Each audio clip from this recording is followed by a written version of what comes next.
দেখতে তো অনেক লোভনীয় হয়েছে, এবার খেয়ে দেখি।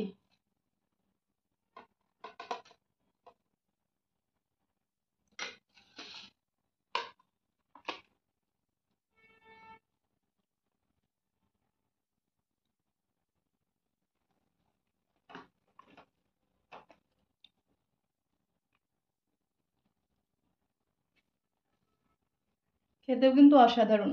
নিজে রান্না বলে বলছে না, সত্যি অসাধারণ। হ্যালো বন্ধুরা, আসসালামু আলাইকুম। আমি আবারও চলে আসলাম আর একটা ভিডিও নিয়ে। তো আজকে আমি আপনাদের সাথে শেয়ার করব পাবদা মাছের স্পেশাল রেসিপি। আর এই রেসিপির জন্য আমার কী কী লাগছে চলুন শেয়ার করি।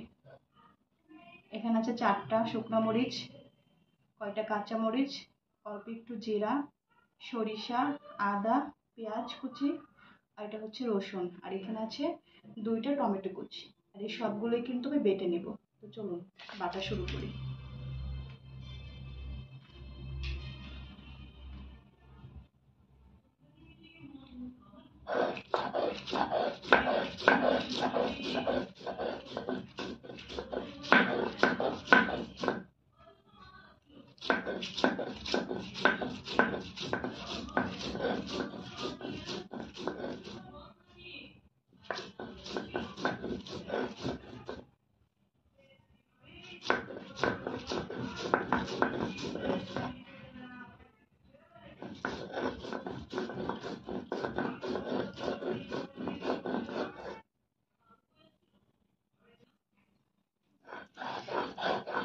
আমার কিন্তু সব মশলাগুলো একদম মিহি করে বাটা হয়ে গেছে। এখন আমি এগুলো তুলে নেব। আর এই মশলাগুলো থেকে আমি পেঁয়াজটা উঠিয়ে রেখেছিলাম, কারণ পেঁয়াজটা আগে বাটলে এতক্ষণ কান্না করে দিতাম। এই জন্য পেঁয়াজটা সবার লাস্টে বাটবো আর কি।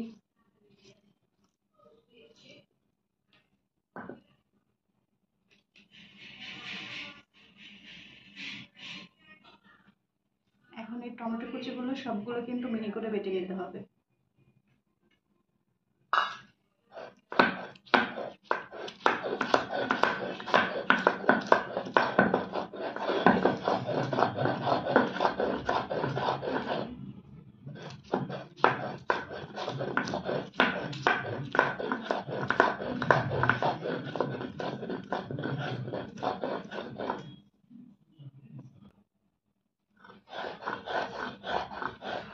আমার কিন্তু টমেটোটা একদম মিহি করে বাটা হয়ে গেছে, আর এর সাথে আমি পেঁয়াজটাও বেটে নিয়েছি। তো এগুলো আমি উঠিয়ে নেবো এখন।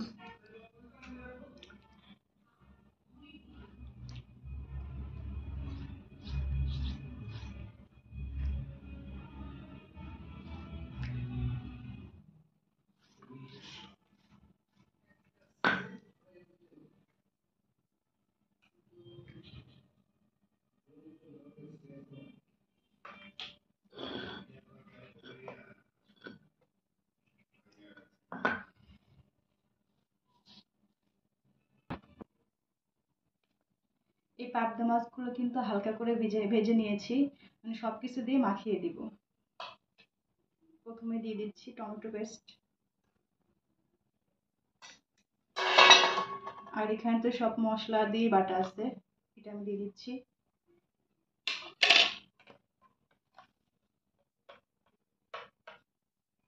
অল্প একটু লবণ,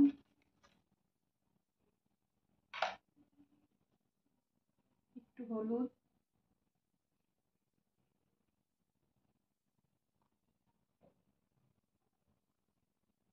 আর একটু ধনিয়া গুঁড়া।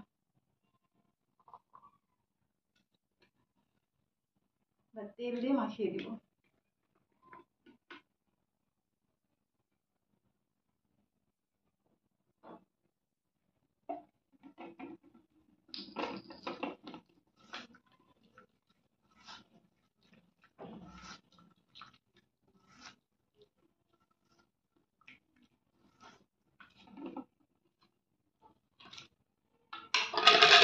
আপনারা যদি চান তাহলে কিন্তু মাছটা না ভাজলেও চলবে, না ভেজে রান্না করলেও কিন্তু টেস্ট হবে।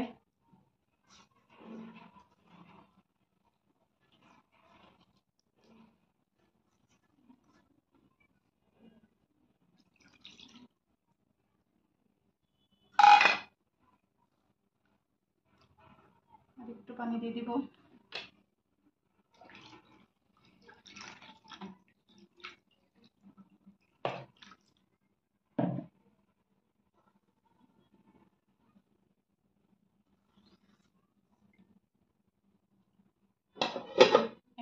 ঢেকে 20 মিনিট চুলায় জ্বালিয়ে নিব। রান্নাটা কিন্তু শেষের দিকে, একটু জিরের গুঁড়ো দিয়ে দিব।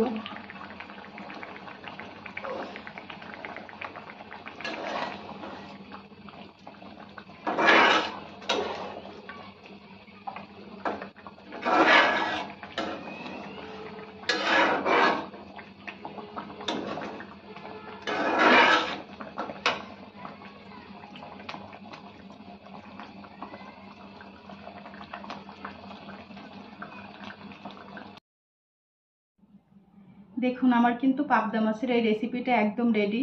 আর এই রেসিপিটার কি নাম দেওয়া যায় অবশ্যই জানাবেন। চাইলে আপনারা বাসায় একদিন রান্না করে খেয়ে দেখতে পারেন, এটা কিন্তু খুবই টেস্ট হয়। সবাই ভালো থাকবেন, আল্লাহ হাফেজ।